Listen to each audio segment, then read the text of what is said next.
18 fevral payshanba kuni Uyg'ur majburiy emgikining oldini olish qonuni Amerika Avon palatasida qayta tunishtirildi. Bu qonun loyihasining yangilangan nusxasi oldingi oyda Kengash palatasida tunishtirilgan edi. Mazkur qonun loyihasi ma'qullangan taqdirda Amerika prezidentiga Uyg'urlarni majburiy emgakka selishga chetishliq har qanday kishiga jazo tadbir qo'llanishi huquqi berilgan. Shundaqla Xitoydan mal ta'minlayotgan Amerika shirkatlariga mahsulotning kelish manbasini tekshirish, moliya xotiralarini oshkorlashdek talablar qo'yildi ekan.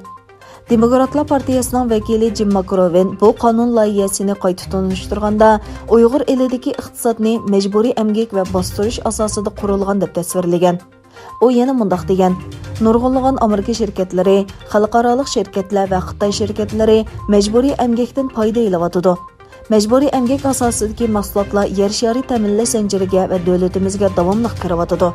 Davlat majlisimiz buningga allburun tadbir qo'llanishi kerak edi. Uyg'ur majburiy emgakining oldini olish qonuni Amerika Avon palatasida har ikki partiya vakillarining kuchli qo'llashiga erishgan qonun loyihasidir.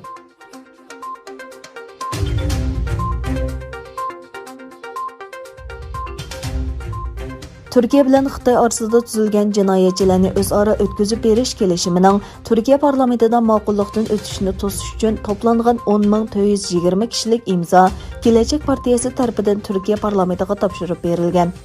Turkiya axborotlarda Turkiya bilan Xitoy orasida tuzilgan jinoyatchilarni o'zaro o'tkazib berish kelishimining 2017-yili ikki davlat ministrlari orasida imzolanganligi, 2019-yili Turkiya prezidenti Recep Tayyip Erdoğan buningga imzo qo'ygan bo'lsa-mu, ammo Turkiya parlamentining ma'qulligidan o'tmaganligi xabar qilingan edi.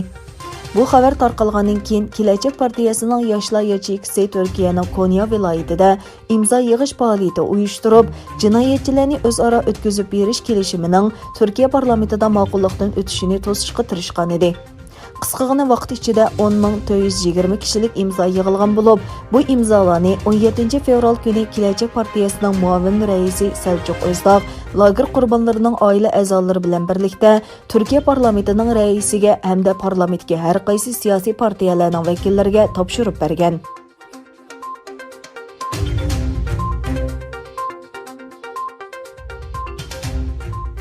2 ayning 18 kuni Xitoyning Bermada turishliq bosh elchixonasi oldida Xitoy jahongirligiga qarshi namoyish o'tkazildi. Egalanishcha namoyishchilar Uyg'ur qirg'inchiligini to'xtat, Hong Kongdagi bostirishni to'xtat, Berma ziminiga tajovuz qilish orzuyinglar amalga oshmaydi degan shiorlar yozilgan plakat va lozunkalarni ko'targan. Yuzlagan namoyishchi Xitoyning mustabid hokimiyati va tajovuzchilik o'rinishiga qarshi shior to'lg'an. Berma armiyasi 2020-yili 8 noyabrdagi saylamda aldamchilik qilingan deganni bahona qilib, bu yil 1 fevral harbiy o'zgarish qo'zg'agan edi.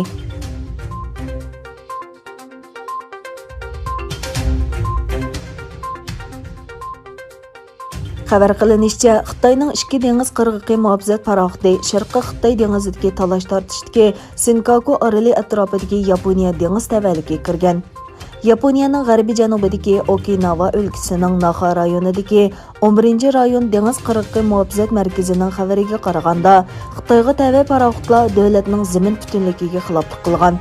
Shu yer vaqti atdigan soat 4:50 minut o'tganda paraxotlar Kubajima oroli atrofidagi beliq tutayotgan Yapon beliqchilik kemalariga yaqinlashgan bo'lib, Xitoy paraxotlarining bu yerdan ayrilishi ogohlantirilgan.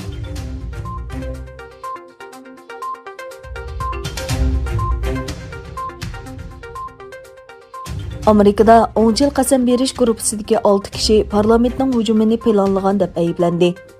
Adliya ministrligining bayonotida 10 yil tashkilotining 6 a'zosining qurultay binosiga hujum qilishni planlaganligi ayblangan. Adliya ministrligining bayonotida qasam berguchilar guruhining a'zolari bo'lgan bu kishilarning Amerikaga suiqasd qilganligi va 6 yanvar qurultay binosiga hujum qilishni planlaganligi o'tirg'a qo'yilgan.